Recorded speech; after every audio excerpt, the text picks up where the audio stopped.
Bien, yo creo que me corresponde ya, dado que debieron tocarse temas concretos, puntuales, en una coyuntura económica específica, mundial y nacional.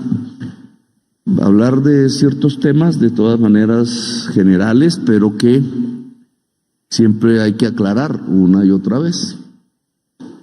Cuando hicimos la campaña, desde antes un poco acumulando ideas y en las luchas de los últimos años en Colombia, pero básicamente cuando hicimos la campaña presentamos una serie de ideas económicas. En los debates, en las entrevistas, en los discursos, en la plaza pública, se escribieron en el programa de gobierno que fue finalmente elegido por el pueblo y que por tanto tiene una fuerza como mandato en la democracia. El voto es mandato. Creo que no nos hemos separado en estos 2 años de lo que allí escribimos y de lo que dijimos. Y es bueno volverlo a recordar. Es el contexto general en el que nos hemos desenvuelto en estas coyunturas que no han sido nada fáciles, pero hemos navegado ya 2 años. Dijimos respecto a una pregunta: ¿qué pasa si usted gana? ¿Se acaba el capitalismo en Colombia? Nosotros dijimos no, lo desarrollamos. Esto hay que volverlo a recordar.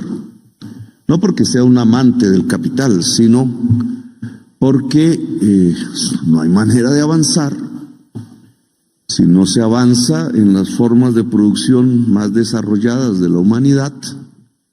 Más allá habrá un lugar, un tiempo seguramente, pero nuestro país está inmerso en relaciones sociales, económicas, premodernas, en muchas regiones, en muchas partes.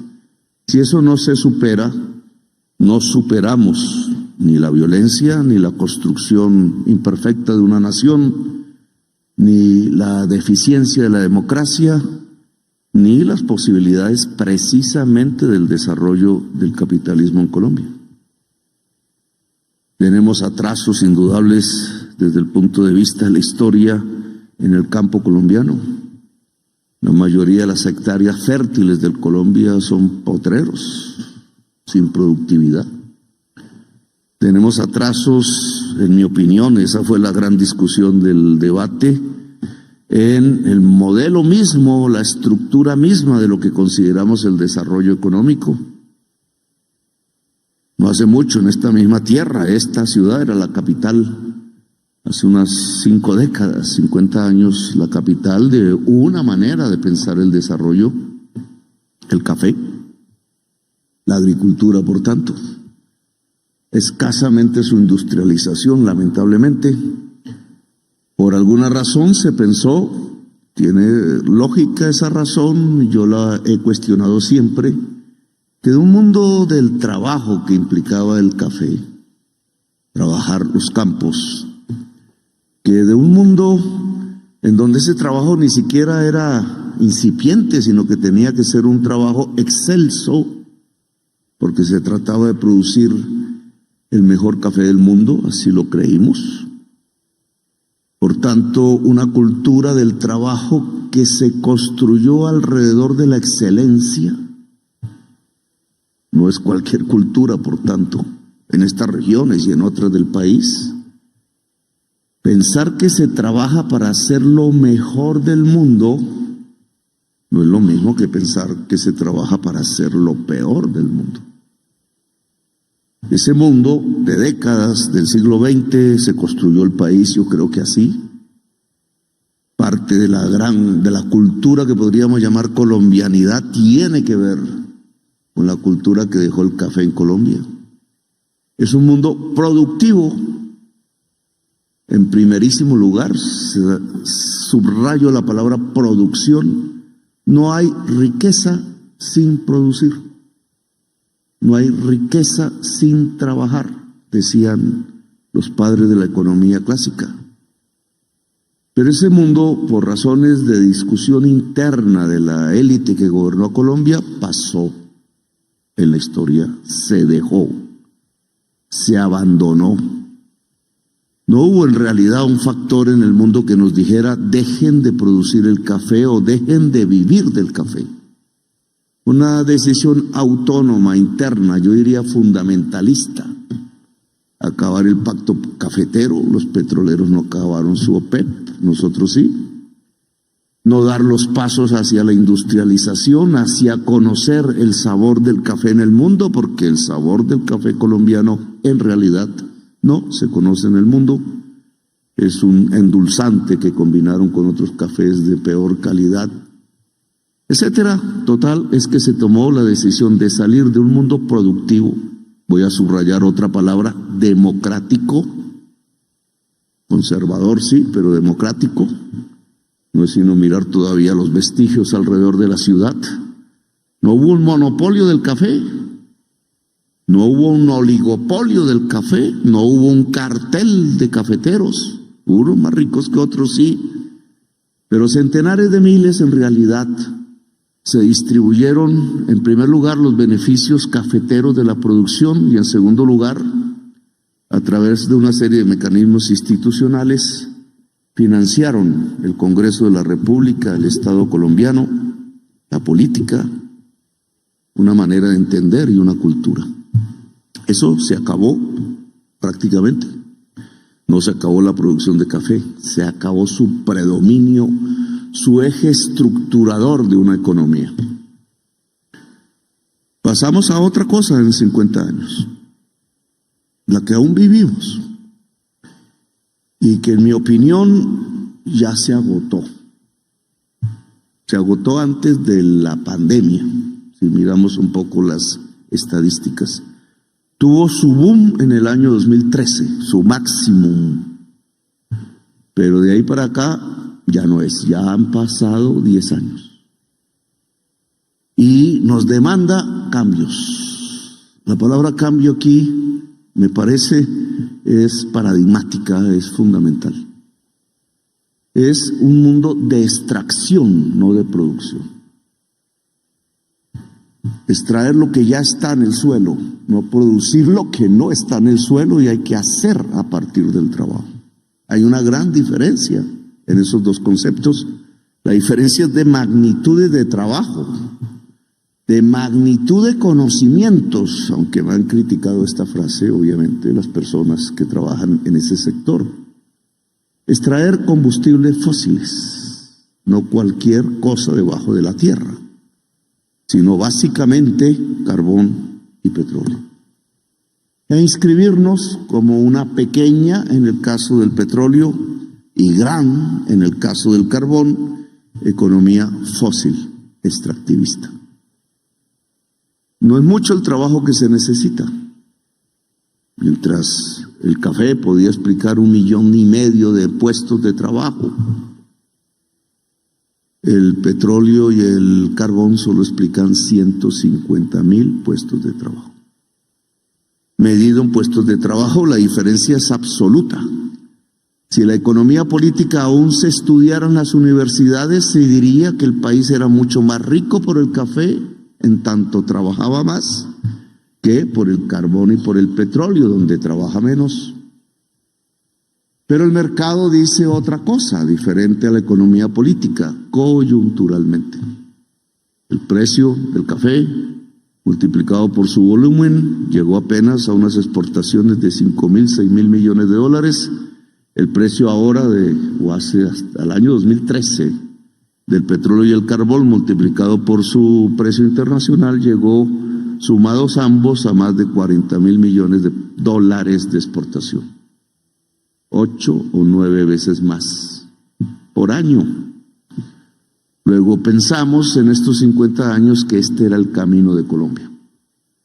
Y durante 50 años se han construido otro tipo de cultura, otro tipo de mentalidad, otra manera de entender las cosas, otra manera de financiar el Estado, los partidos políticos, el Congreso, la sociedad colombiana y la matriz exportadora.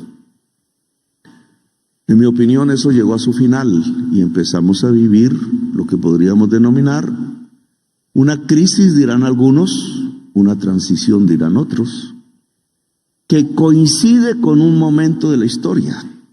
Y ahí un poco la particularidad del momento. A partir del 2013 no hemos vuelto en realidad a tener los precios ni del petróleo ni del carbón que se experimentaron en esa época. Los niveles de producción más o menos han descendido algunos, el carbón no, tenemos reservas como para 3.000 años hacia adelante, pero vendemos cada vez menos carbón. Y no es por un decreto del gobierno, ni una sola política pública explica por qué cada vez vendemos menos carbón desde la nación. Y algo menos radical sucede con el petróleo. ¿Por qué vendemos cada vez menos carbón? ¿Por qué nos está pasando lo mismo que el café, pero desde una economía extractivista, poco intensiva en trabajo? Porque no nos lo compran. Así de simple, el mundo no está comprando el mismo carbón que antes nos compraba. Y la tendencia no es coyuntural, es permanente. La línea seguirá continuamente hacia abajo. La demanda por carbón continuamente bajará hasta llegar a una tendencia de cero. ¿Serán 50 años? No. ¿Serán 20 años? No. 7 años a lo más. Y el petróleo, aunque más débilmente, seguirá la misma tendencia. Y por una circunstancia especial, el mercado mundial va a descremar el mercado del petróleo, preferirá los petróleos menos costosos, los petróleos livianos, y excluirá los petróleos más costosos, los petróleos pesados. Lamentablemente Colombia en toda su historial de exploración fundamentalmente ha encontrado, como en Venezuela, petróleos pesados. Luego tenemos una perspectiva que nos está gritando desde el mundo, no desde la política nacional, llegó el momento de cambiar. Y es un poco lo que hemos dicho, y quizás, entre otras razones, por eso soy presidente de la República. Porque nosotros sí estamos absolutamente convencidos que llegó el momento de cambiar. ¿Por qué ocurre eso en el mundo? No lo voy a explicar aquí, se llama crisis climática. Esta mañana, ayer, creo que estuvimos hablando del tema, articulando la crisis climática con la inteligencia artificial. Alguien dijo que esa conferencia que di en Cartagena parecía terrorista. Son las discusiones del mundo. La crisis climática es más conocida que las incidencias de la inteligencia artificial. Luego, supongamos, aquí conocemos bien el tema, no lo vamos a replicar. La crisis climática trae la potencialidad de extinción de la vida en el planeta en el corto plazo. ¿Cuánto es el corto plazo? Discusión de científicos, pero nos han puesto unas metas, al 2050, al 2030. Si no hacemos nada, es irreversible. Ya no importa lo que hagamos en el 2055, se acabó.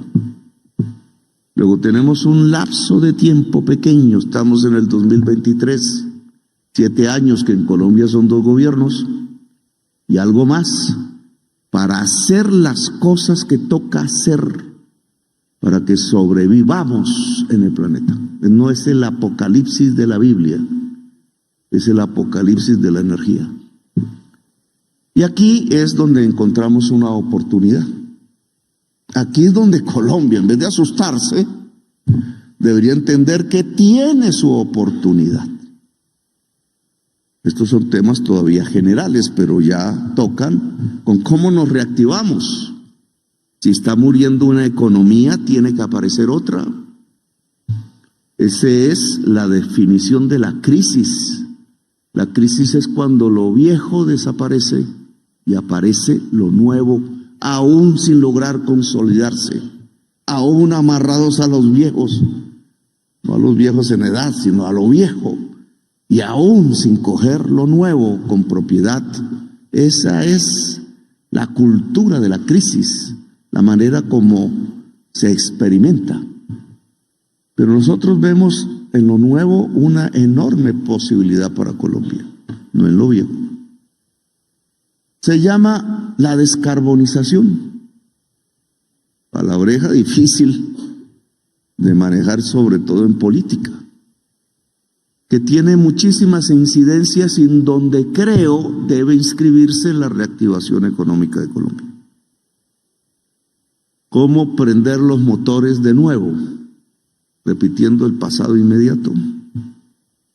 ¿Cómo creemos que podemos salir de una crisis que ha sido todavía muy débil para Colombia si repetimos lo mismo que hacemos en el pasado? Con los mismos métodos con que se construyó la crisis, ¿podemos salir de la crisis? Ese es, digamos, el primer planteamiento. Tenemos que ir hacia métodos nuevos, hacia ideas nuevas, hacia perspectivas nuevas, si queremos superar la crisis que en mi opinión va pasando e inscribirnos en la construcción de una nueva economía. Una nueva economía que no abandona lo anterior completamente, sino lo que ya no puede ser. Una nueva economía que no está diciéndole socialismo, no sé qué pasará con esas palabras en 20 o 30 años. Cambiará completamente la concepción de la economía en el mundo. Y lo que está diciéndoles, desarrollemos un capitalismo descarbonizado. ¿Y cómo se hace eso? En primer lugar, la energía. Lo que hemos practicado en estos 2 años con algún éxito, sin caer en falsos optimismos. Yo soy más ambicioso que el ministro de Minas. Es ver, y pongámoslo así, si una matriz energética descarbonizada sería primero más barata y por tanto haría que nuestra agricultura y nuestra industria fuesen más competitivos a nivel internacional. Estoy hablando jerga neoliberal, pura y simple. Yo preguntaría, y aquí creo que se discutió el tema energético, una matriz descarbonizada, es decir, sin carbón y sin petróleo, sería más barata para la producción y por tanto para los costos de producción que la que tenemos. Pues yo me he puesto a mirar los cuadros que me han dado, las informaciones que tenemos, los números. Tenemos un precio para, creo que los cuadros los presentaron, yo tengo un cuadro muy bonito, no sé si se pueda presentar, ¿ya se presentaron? Bueno, ahora me lo pones. Si miramos los costos reales en pesos, en los últimos 5 años, no en la coyuntura, para no caer en trampas o manipularlos a ustedes, los últimos 5 años de las formas tecnológicas de generar energía eléctrica en Colombia, en otros países quizás sería diferente, lo que obtenemos es una realidad de lo que no debemos seguir haciendo y lo que sí tendríamos que ir profundizando en el corto plazo, con las inversiones que se necesitan en unos casos y las desinversiones que se necesitan en otros. Ya creo que ya se demoraron ahí. Entonces, nuestra energía más barata se llama agua. Compite con el carbón por la abundancia de carbón en Colombia. Es la más barata. A veces sube un poco, depende del clima. Hemos hecho o hemos ubicado mal los embalses por un problema de centralismo político. Están alrededor de Medellín y alrededor de Bogotá. El problema climático que no se tuvo en cuenta en aquel entonces es que todos se secan al mismo tiempo. La peor experiencia de la sequía última es que se secó el agua de Bogotá. Yo esperaba la crisis en La Guajira. El agua de Bogotá. ¿Por qué? Es una discusión que dejaremos para otro día, pero es por una política de especulación inmobiliaria. Ahora, el agua es lo más barato y hemos tenido la experiencia por primera vez en Colombia, en realidad, año 2024, de colocar 2 gigas dentro de las 20, 10% hoy. Pero aquí, ¿cómo hago porque salga ya? Vale. Hemos tenido la experiencia de energía solar. Esa no estaba antes, había unos pilotos, algunas pequeñas posibilidades, pero lo hicimos. Este año el 10% de la energía de Colombia es solar. El año entrante espero que sea el 20%. Y esa energía solar es un poquito más cara que el agua, pero no mucho más. Incluso ha sido más barato en algunos momentos de sequía. La energía solar y el agua son complementarias. Si hay sequías porque hay sol, y si hay sol hay más energía solar.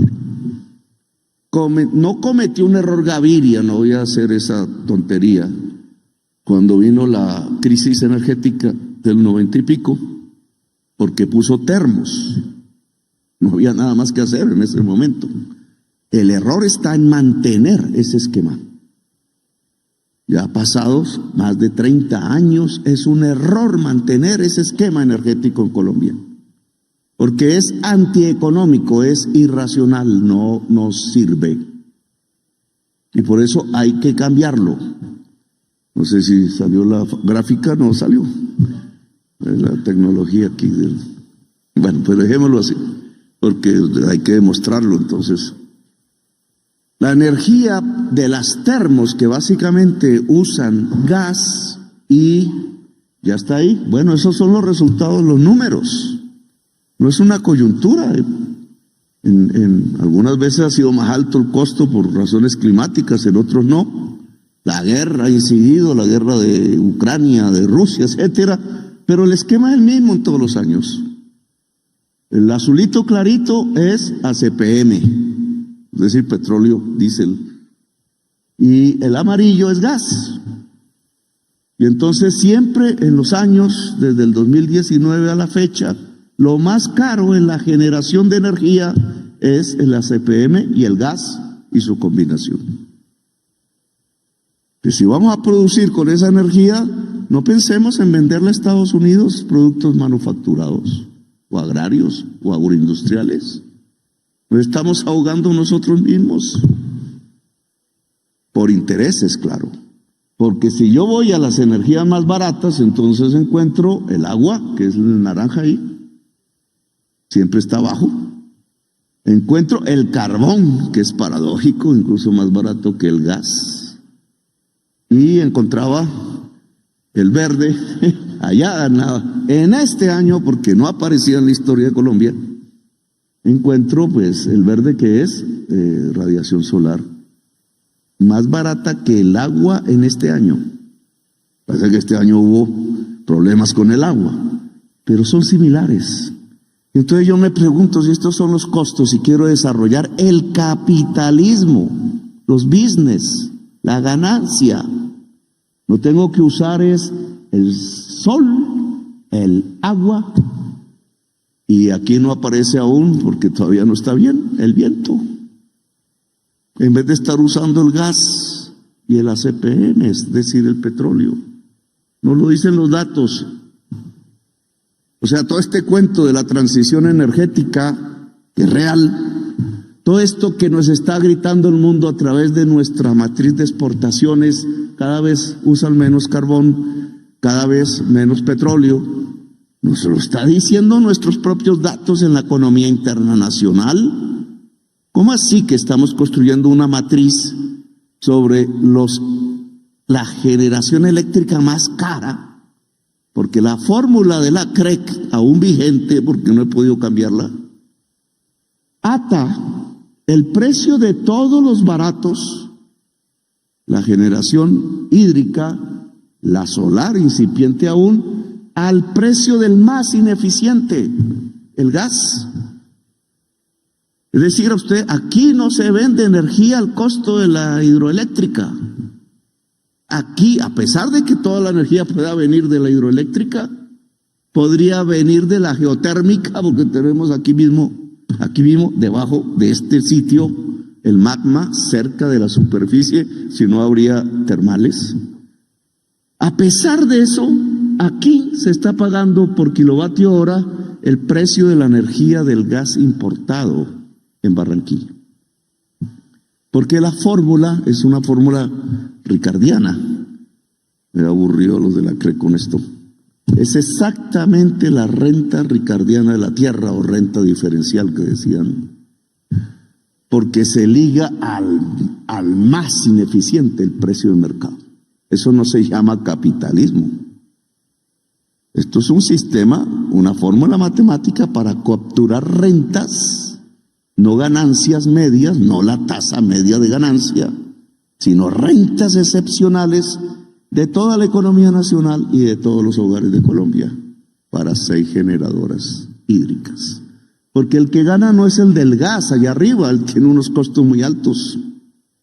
Si él pone el precio apenas se mantendrá en el mercado. Los que ganan son los de los costos inferiores, porque a esos costos inferiores venden con el precio de arriba del más ineficiente, del gas. Pues fíjense en cómo una transformación hacia energías limpias le daría una enorme competitividad a la economía colombiana.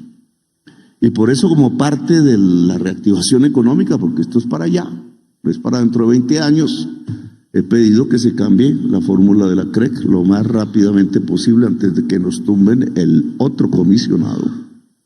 Porque eso ha venido sucediendo, que cambie la fórmula para que la energía eléctrica se le cobre a los colombianos, a la industria, a la agricultura, de acuerdo a sus costos medios no, a sus costos por tecnología, más la ganancia media, más la capacidad de reponer el sistema. Eso bajaría sustancialmente esa tabla, porque desaparecería el amarillo y el azul clarito. Desaparecería significa una política pública en donde se le pueda decir a los empresarios de las termos, bueno, les ayudamos a pasarse a hacer granjeros solares o algo por el estilo. Se llama aumentar la competitividad, porque este es un costo fundamental para la industria, el costo de la energía eléctrica. Le hemos pedido, y hay que hacerlo públicamente, que no solo esto varíe, sino que se premie la autogeneración eléctrica limpia.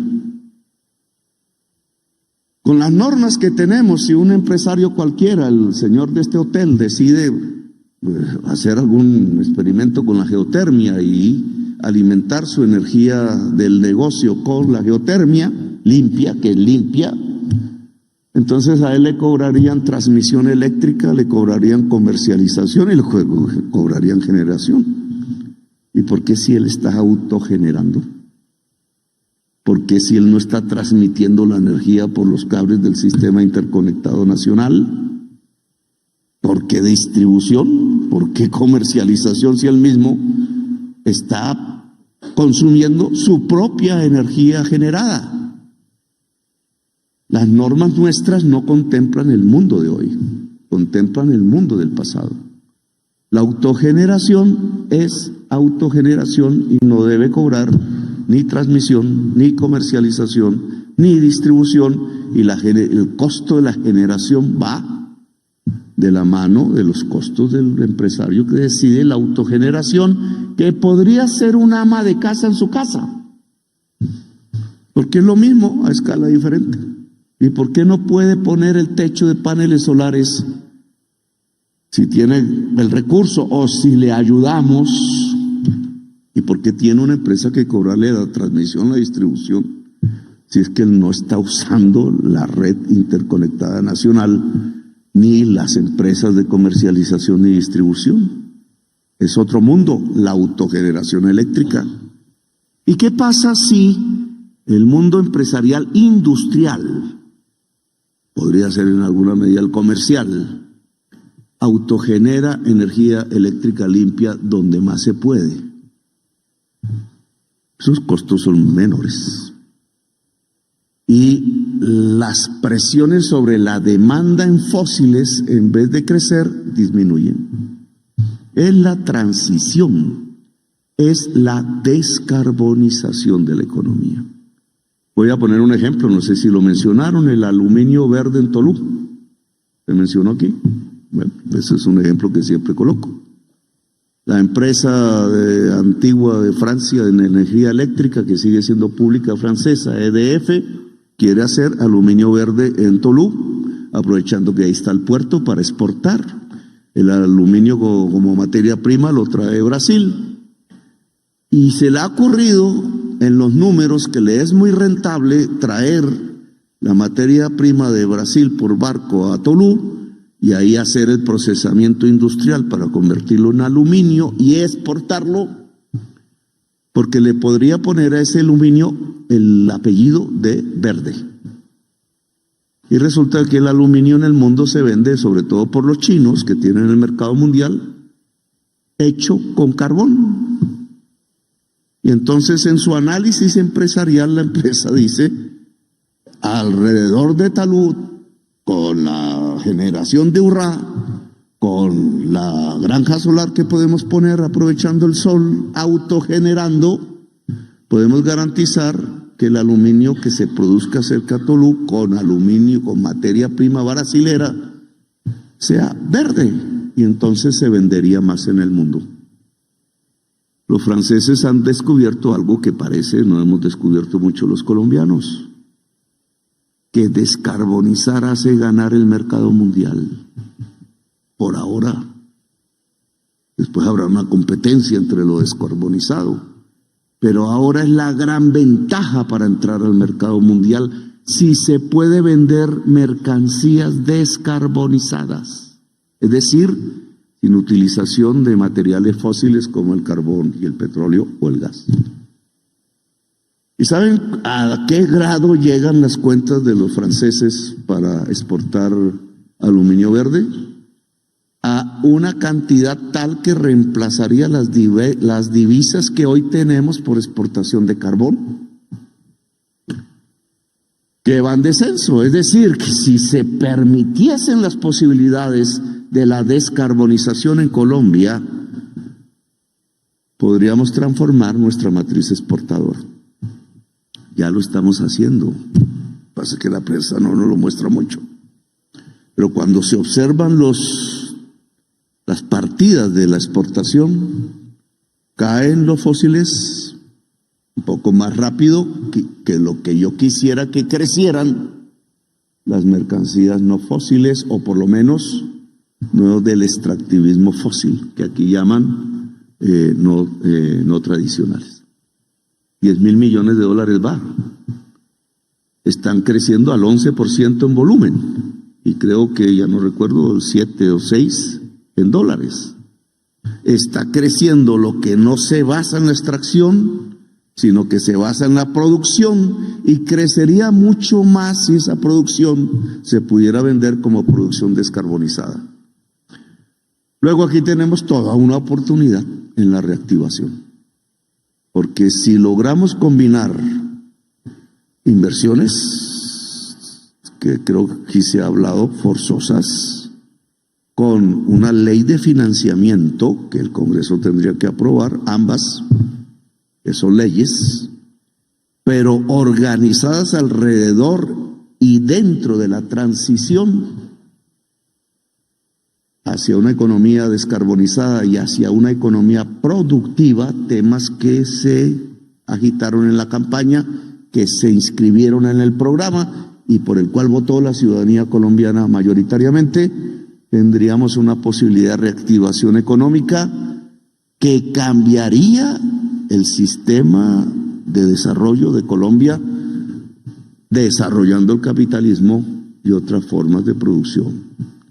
Porque esto puede generar autogeneradores de energía eléctrica comunitarios, familiares, municipales, cooperativos, es decir, una pluralidad de generadores eléctricos y no 6, como tenemos en este momento, que se han cartelizado en varias oportunidades, en perjuicio de la economía nacional. Se podrían tener millones de generadores de energía eléctrica limpia en el proceso inmediato del desarrollo de este tipo de economía. Entonces, este tema finalmente tiene que ver con que queremos una reactivación económica, sí, que lleve inversiones a unos sectores productivos, de acuerdo a nuestro programa de gobierno: agricultura, agroindustria, industria, turismo. El turismo es un servicio. Dentro de la industria, vivienda. Agricultura que contemple la producción de alimentos, no la explotación de la tierra de manera ineficiente como la ganadería extensiva, y que al contemplar la producción de alimentos le dé el suficiente peso social y político a los productores de alimentos en Colombia, entre ellos los más, el campesinado del país. Por eso hemos hablado de una reforma agraria. Queremos, esas inversiones forzosas ya existen hace tiempos. Esto no es un invento nuestro. La banca inventó una palabra que se llama sustitución, que en mi opinión no ha funcionado bien, en tanto ha impedido la democratización del crédito agrario en Colombia, tema para discutir. Pero esto ya existe. Sobre este modelo que ha permitido que tengamos tasas de crecimiento agrario en producción de alimentos anual del orden del 9,3%, no hace mucho, hace 2 meses. 9,3% de crecimiento ha sido un jalonador de nuestra economía en este entonces. El gobierno y la agricultura han sido los jalonadores, por eso no estamos en recesión. El gobierno se debilita porque nos dejaron una deuda de 100 billones de pesos adicionales para pagar en este año y el año entrante. Tema que tiene que ver con el pasado inmediato, pero es así. 70 billones del subsidio a la gasolina, terrible medida de comprar gasolina cara, venderla barata. En la época de la pandemia nos dejó esa cantidad de deuda con Ecopetrol. Si no le pagamos a Ecopetrol, quiebra, que es una cuantía total de cerca de 70 billones. Total, hemos ya pagado una parte importante, pero falta. Y encima un crédito con el FMI de 5.600 millones de dólares, pagadero a 2 años, que este es el primero, que nos eleva la deuda, el pago, el gasto. Esto no se dice mucho en la prensa. De un momento a otro pasamos de 76 billones a 112 billones de pago en la deuda pública de Colombia en el presupuesto nacional. Nos ahogó, nos hace reducir la inversión pública. Hemos hecho maromas para que aún bajo esas circunstancias no se baje el grado de inversión de Colombia, y lo hemos logrado en 2 años. Quien bajó el grado de inversión en Colombia fue otro año, 2021. Y lo que hizo en relación al sobreendeudamiento de Colombia, hoy lo estamos pagando. Y como disminuye la inversión, que no es una buena noticia para una reactivación económica, es que queremos ir al Congreso con 2 proyectos o 2 bloques de proyectos. El de la inversión forzosa, que es sacar del ahorro público en los bancos un porcentaje para destinarlo como crédito barato, con costo financiero pequeño, a las actividades de la producción, como se está haciendo desde hace décadas con la agricultura, que a la banca le conviene porque en este momento se está deteriorando su cartera y la crisis mundial hace un estornudo más fuerte, pues tendríamos una crisis bancaria, que es la primera demostración de una crisis siempre. Ya en el 98 lo vivimos, yo la trataría de manera diferente, pero una manera de mitigarla es que el ahorro del público que está quieto en los bancos, o la cartera que se está deteriorando de manera creciente por la tasa de interés alta, la podamos mitigar a partir de llevar una parte de ese ahorro público a Bancoldex, a Banco Agrario, Finagro, al Fondo Nacional del Ahorro, para traducirlo hacia los sectores de la producción industriales, agrarios, de mejoramiento de vivienda e incluso yo diría de turismo, porque es lo que nos puede reactivar económicamente. ¿Perdería el banco ese dinero que no es de él, es del público? No, porque nosotros se lo devolvemos con tasa de interés modesta. Es una forma de bajar el costo financiero. Aquí hemos hablado, o en ese cuadro habíamos hablado, del costo de la energía. Aquí estamos hablando del costo financiero.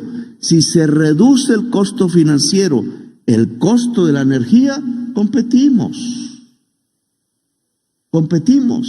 Y si lo hacemos es en la producción, que es la generadora de la riqueza. Y si esa producción la estamos llevando es a la descarbonización, pues lo que estamos construyendo es la nueva economía en medio de la crisis económica. La reactivación va hacia el largo plazo, construyendo un nuevo modelo de desarrollo para Colombia, basado en producción limpia, descarbonizada, competitiva en el mundo. Ese es básicamente el criterio que hemos manejado en esta política. Ahora, hablarán que no es bueno que el Estado se meta en la asignación de los recursos del ahorro del público porque es mejor que la banca lo haga. Tesis neoliberal. Pues en momentos de crisis no es bueno que el Estado no se meta. Porque si solo el mercado queda, lo que vamos a ir obteniendo, si algo sale mal en el mundo, como el lunes pasado, es que se caen los bancos. Y si se caen los bancos, el dominó nos arrastra a todos en una crisis real de recesión que este gobierno ha evitado en estos 2 años con relativo éxito. Incluso las señales actuales son de reactivación, no de recesión. Una discusión con la banca que creo que ha sido buena. La banca no la veo enemiga de este proyecto. Una discusión con los fundamentalistas ideológicos, sí, pero una posibilidad real de asignar recursos a la producción, sí, porque lo queremos. Nosotros lo dijimos en campaña, cambiemos una economía extractivista y pasemos hacia una economía productiva. Porque tendremos más trabajo, tendremos más saberes, tendremos más riqueza que un mundo que se está muriendo en este momento en todo el planeta Tierra, la economía fósil. Ahora, con un paquete que es la ley financiera, más impuestos, pues aquí viene una discusión, no sé si también ya se habló en concreto, creo que sí. Pero en general, una ley financiera que debe equilibrar el presupuesto que se presentó ya al Congreso de la República. Algunos dicen que quieren devolverlo. No, solo harían profundizar más las posibilidades de crisis y debilitar más las posibilidades de reactivación. Yo le diría al uribismo que no crean esas tonterías. Yo tuve 20 años en el Congreso y sé que eso no sirve para nada. Es discutirla en el Congreso. Y por tanto en el país. Nosotros lo que queremos es, indudablemente, que la reforma, voy a llamarla tributaria, pero se llama ley de financiación, ayude a reactivar económicamente. Uno. ¿Qué queremos reactivar económicamente? Lo mismo que hemos hablado aquí. Reactivar turismo interno, porque el internacional lo tenemos reactivadísimo. Reactivadísimo. El nacional no, porque el nacional depende de la tasa de interés. Esa es la gran diferencia. El internacional no depende de nuestra tasa de interés. Por eso el internacional está creciendo. El año pasado 20 y pico, 23, este año va en 8 y pico. Hay quien dice que así iba a ser espontáneamente. No es porque hacemos mucha bulla internacional nosotros. No nos quiten un poco lo trabajado. Pero siempre lo del pobre es regalado. por la bulla que hacemos. Y entonces, ¿qué es Colombia? ¿Qué es Colombia? Empiezan a mirar y vienen, el país de la belleza. Y entonces miran las fotos y todas esas vainas. Y resulta que este es el país de la belleza. No estamos diciendo ninguna mentira. Y empieza a venir más gente. Viene más gente.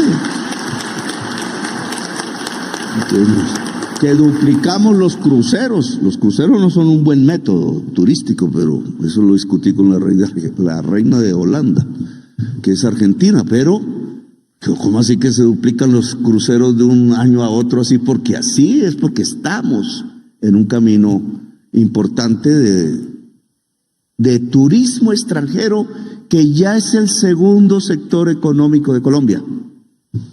O sea, esto que hemos hablado de descarbonizar no es carreta, no es que esté todavía descarbonizado el turismo, pero es menos que exportar carbón. Y resulta que las divisas por turismo extranjero ya son iguales o ya superaron el carbón. Es el segundo sector económico de Colombia. Ahora, el turismo interno no, porque hay que pagar con tarjeta de crédito. ¿Y cuánto vale la tasa de interés de la tarjeta de crédito? Ya tuve un sofoco, ¿qué día? Está 29, 28. Cuesta, porque no le cobran a uno la tasa de interés más bajita, sino la tarjeta. ¿Cuánto cuesta comprar un carro? ¿Quién compra en Colombia carro de contado? Pues unos mafiosos y otros que tienen suerte, pero la mayoría le toca con crédito. ¿Y la tasa de interés cómo está para comprar el carro? Pues se hunde el mercado de los automóviles o el de la vivienda, porque ¿quién se le mide a comprar una vivienda cuando la tasa de interés está alta? Yo personalmente he salvado de mi casa de vainas en varios periodos cuando me pusieron las multas de 100 millones de dólares y otros. Pero la mayoría de los colombianos están en las mismas. ¿Cómo van a sacar una casa con una tasa de interés tan alta como la que hemos tenido? Viene bajando, pero no lo suficiente. Entonces hay mercados que se deprimen por la tasa de interés. Esto no me lo invento yo, esto ya se lo habían inventado hace mucho tiempo. El determinante de la inversión, decían los neoclásicos, es la tasa de interés. Que no es el único, sí, pero es. Y si hay tasas de interés altas, hay caída de la inversión. Ya lo están sintiendo los norteamericanos y el mundo, y lo hemos sentido nosotros. Pero esa ley de financiación, entonces, ¿puede quitarle impuestos al turismo? Sí. ¿Puede quitarle impuestos, porque una ley de financiación habla de impuestos, a las energías limpias? O sea, el camino que se ha trazado en donde Colombia tiene un enorme potencial. Sí. Solo en La Guajira hay un potencial de 60 gigas. Colombia produce en toda su economía, genera 20 gigas. Solo en La Guajira hay un potencial 3 veces más alto que el que hemos usado hasta ahora toda Colombia. La granja solar de Sabana Larga, en 150 hectáreas de paneles solares, hecha por Isagen, le daría energía eléctrica a toda esta ciudad de Manizales limpia. En solo 150 hectáreas. La hidroeléctrica de Hidroituango duró ¿cuántos años en hacerse? Nos trajo el problemón que todos conocemos y aún no está en su potencial total. Produce 1.2 gigas. En un año nosotros hemos entregado 2 gigas de energía solar. ¿Cómo no vamos a tener un potencial? Y eso con problemas, porque le ponen que la licencia, que las corporaciones autónomas están poniéndole peajes, en mi opinión, no santos, a la energía limpia en Colombia. Los señores árabes quisieran exportar inteligencia artificial a partir de las energías limpias en Colombia. Ese fue mi discurso de ayer. Aquí hay un poco de artículos. La inteligencia artificial crece sustancialmente la demanda de energía en el mundo. Si es petróleo y carbón, esto se acabó. Tiene que ser limpia. Y si en el Caribe colombiano tenemos un potencial que no hemos usado, de 60, de 80, de 100 gigas de energía limpia, ¿Dónde creen que se podrían poner los grandes nodos, data center de la inteligencia artificial en América Latina? Si nos moviéramos y si nos metiéramos en el otro mundo económico que no es el del petróleo y el del carbón, y menos el ilegal, pues no hemos hablado de eso, que es más o menos rentístico igualmente. Pues tenemos un mundo por delante, tenemos un camino enorme por delante. Cualquier cosa que se produzca en La Guajira, si La Guajira queda descarbonizada energéticamente, es rentable en el mundo. Cualquier cosa que hagamos en Barranquilla, más fácilmente.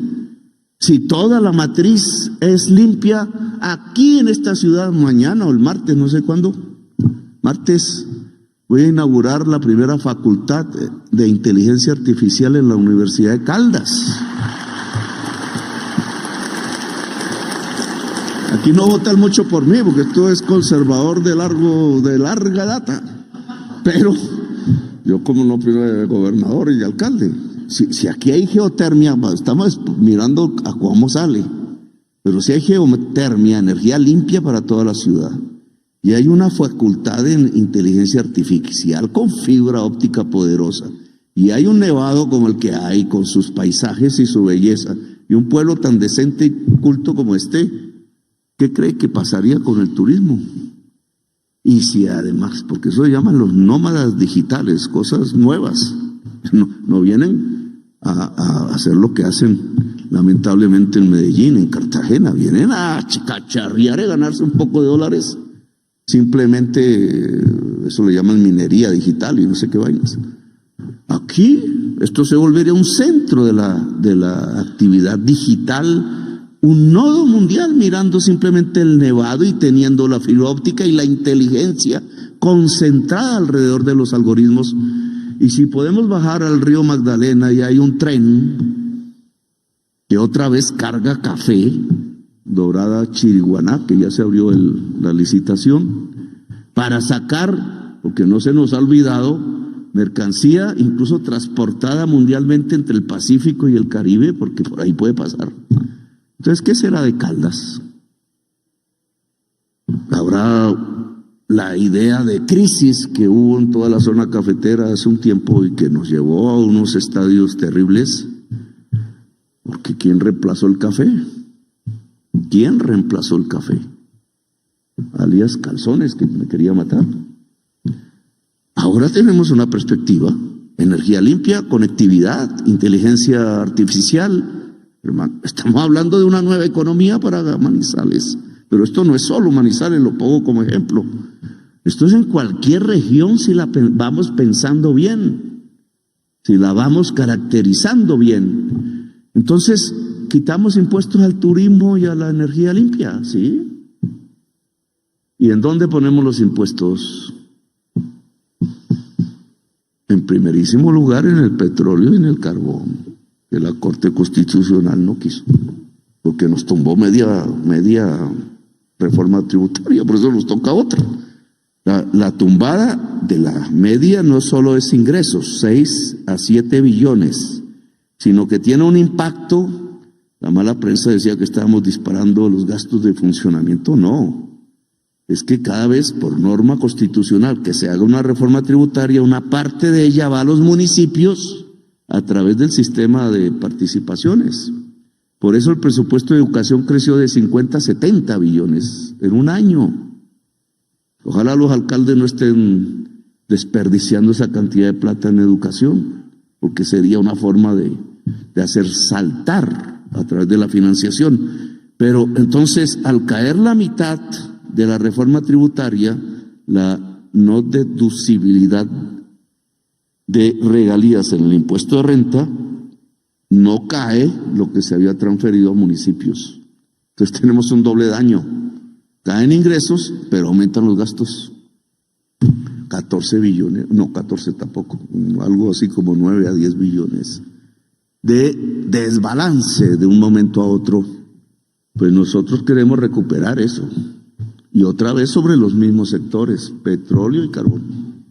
¿Por qué? Porque es la última fase de esas dos mercancías extraídas. y porque de ellas tenemos que tomar el aliento para pasar a esta nueva economía y financiarla. Y aún, no sé si se explicó, quisiéramos un esfuerzo en que se caiga la tasa corporativa de renta. Soy más radical que el ministro de Hacienda en ese aspecto, pero disminuya el régimen de exenciones. Yo le he llamado, no sé si así técnicamente se puede llamar, transformar la tasa de impuesto de renta corporativa en una banda de tasa de renta corporativa, no una cifra, sino una banda, un máximo, un mínimo. Ese máximo es menos que la tasa corporativa de renta de hoy, que está en 35. El ministro dice que 30, yo hasta probaría bajarla un poco más. Como una medida de reactivación, claro, pero también como un pacto social, porque si no hay impuestos, no hay gasto social y nuestra desigualdad social no disminuye. Y si no disminuye la desigualdad social, no hay economía que se pueda sostener. Los países desiguales no prosperan, sino que se hunden en la violencia y en la disolución. Y terminaría con esto, porque he hablado de costos financieros, he hablado de costos laborales. La inversión forzosa podría disminuir los costos financieros, los costos de energía, simplemente transformando la matriz eléctrica. Pero lo que llaman costos laborales, y es mi gran discusión con mi amigo Bruce, que está por aquí, es que en realidad no hay costos laborales. Bruce, no hay costos laborales. El trabajador, la trabajadora, no es un costo. Incluso, en mi opinión, es el eje y el objetivo de la economía, el ser humano. Y ha habido, lo dije ayer, en mi opinión, una enorme equivocación en Colombia, un anacronismo teórico y práctico. Pensar que la ganancia nace de la extensión de la jornada laboral física. Eso es el siglo XIX, esos son los libros de Charles Dickens, que muchas novelas hicieron al respecto. Es imposible aumentar las ganancias ilimitadamente o en una proporción importante. Por tanto, aumentar el capitalismo y las empresas y el número de trabajadores, etcétera, pensando que la ganancia surge del aumento de la jornada laboral física o de mantener la que existe, que es la más alta de la OCDE, la más alta. Y tenemos la productividad más baja de la OCDE. Esa paradoja es una equivocación acumulada. Esto no es del último gobierno, lo llevamos así décadas. Pero es una equivocación pensar que el desarrollo económico y la prosperidad de un país se basa en tener la jornada laboral más alta y la peor productividad de 40 y no sé cuántos países de la OCDE, entre esos muchos latinoamericanos. No es por ahí. Y teóricamente se puede demostrar. No es por ahí. Eso fue en el siglo XIX. Pero en el siglo XXI, en el siglo de la inteligencia artificial, que trae unos enormes peligros, que hace multiplicar, dicen algunos, 5 veces la productividad. Dicen, la ganancia no se cifra en lo largo de la jornada laboral, sino que se cifra en la productividad, es decir, en cuánto puede hacer un trabajador por unidad de tiempo, que está determinado no por su fuerza física, sino por la tecnología que pueda tener a su disposición. Entonces, los de más baja productividad es que no tenemos tecnología en la producción. Estamos basando la ganancia, es la extensión física de la jornada. Así nos acercamos a esa esclavitud. Y al siglo XIX, XVIII y XVII. Pero si queremos estar en el siglo XXI, esta jornada tiene que bajar. El salario tiene que subir. Y esta productividad se tiene que elevar. sustancialmente. Así es como crecen y se enriquecen las naciones. Eso significa saber, eso significa universidades, porque la productividad es tecnología y la tecnología es saber. Eso significa una mentalidad diferente y eso significa valorar el mundo del trabajo, los y las trabajadoras, que además son las que tienen que manejar las nuevas tecnologías, es decir, tienen que saber. Entonces, por eso la reforma laboral no puede ser vista como un enemigo de la reactivación. Al contrario, los datos, hay un debate, son 2 años, pero si sacamos 1.600.000 personas de la pobreza y 1.120.000 de la pobreza extrema el año pasado, según el DANE, y según el DANE lo que descubre es que es por el aumento de sus ingresos laborales, que para el DANE laboral no es solamente formal sino informal, es decir, el conjunto de ingresos de la parte más pobre de la sociedad. Si eso es así, y habíamos elevado el salario mínimo sustancialmente 16% y 12% en los 2 años nominales, que realmente es un incremento porque bajamos la inflación, entonces ¿por qué no se cayó el empleo y se aumentó? ¿Y por qué no entramos en recesión, sino que nos sostuvimos e incluso nos estamos ya reactivando? No tan grande como quisiéramos, pero todas las señales son reactivación. Lo que se nos dijo como contrapartida teórica, los datos no lo demuestran. En cambio, lo que nosotros le propusimos a la sociedad, no es que seamos unos sabiondos, sino que está la discusión política, quedó sustentado en la práctica. Si suben los ingresos laborales, se reactiva la economía colombiana, porque se reactiva la demanda. Es otra manera de entenderlo. Luego, yo veo que si disminuimos los costos financieros, disminuimos los costos de la energía, podríamos pensar en otros, y aumentamos la demanda interna en Colombia y vamos por un camino de descarbonización, aprovechando la ventaja natural de energías limpias que tiene este país, en el momento en que toca pasar a las energías limpias, nosotros construimos otra senda de construcción económica nacional y de prosperidad de la sociedad colombiana. A esto los invito desde el gobierno y tendremos unas amables discusiones en el Congreso cuando afrontemos las leyes de reactivación económica y las leyes de financiación del presupuesto nacional. Gracias por haberme escuchado, muy amables. Agradecemos a todos.